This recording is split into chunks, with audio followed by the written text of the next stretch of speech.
It's Friday. Friday Mom Truths. I have a baby.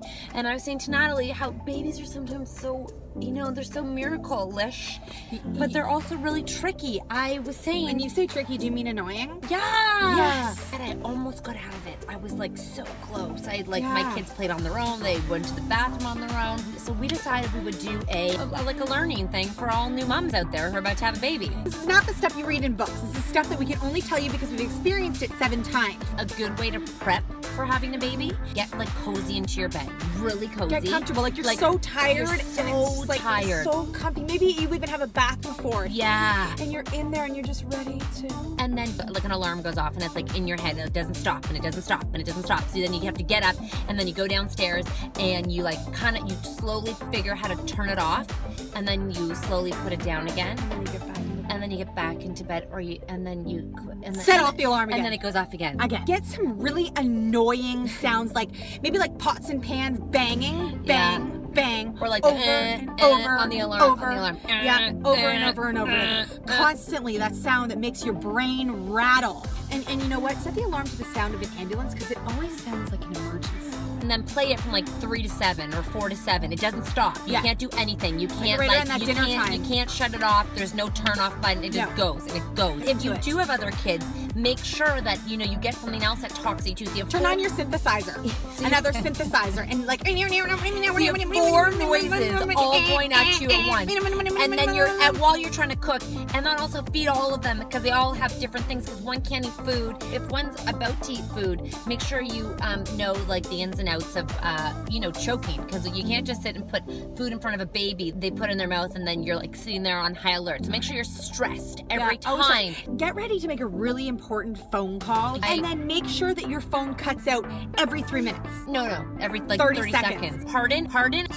Make sure you practice bouncing. Start bouncing. Just bouncing. Because you'll be bouncing a lot. Go in your car and blare the sound of in between radio stations and try driving a long distance with one hand sound. like this. Yeah. With one hand, so you're driving like this. And if you have to pee, don't. All day. No. Not even for 1 second, don't pee. You have to pee so badly, but you don't.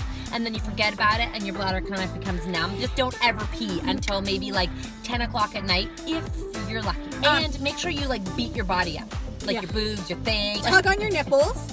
And then put needles in them. Put needles. Acupuncture in the nipples will prepare you. And then be okay, I'm going to feed that baby. And then make sure you get them as big, balloon them up. Punch them and stab them. Punch, stab. Punch, stab. And make sure you maybe do a lot of how to swell your vagina. I'm not sure how you do it, but make sure it's pounded. And then ride a horse. A really aggressive horse. For a long time. Hours, 20 hours in a row. And put a little bit of barf and shit all over yourself and then stay up for 4 nights and then get your husband to ask you for sex. Yeah. You should sit down to a meal, you're starving, you haven't eaten in a year, and then all of a sudden throw it on the floor.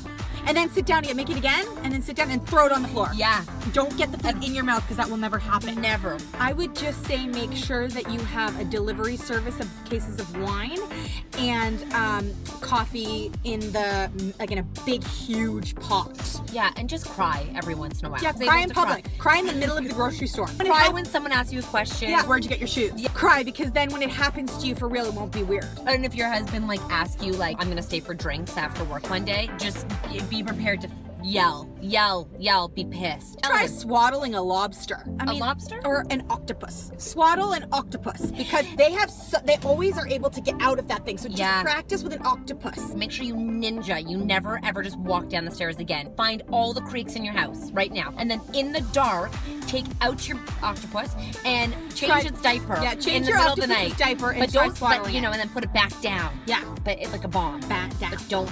And then go upstairs, go like this, set an alarm, get in your car, blare the sound. Back to square one. That kind of is a tiny prep. But really, there are tiny miracles. It is magical. Motherhood. It's a mom truth for today. Get a white kitchen. If you don't have one, get one. White. Has to be white. Everything has to be white. Everything white. Hashtag live little things. Make a breakfast bowl and put seeds in it and hold it with your beautiful nails. And some berries. Yeah, berries. Fresh raspberries. Yeah. Even if it's not berry season, hunt.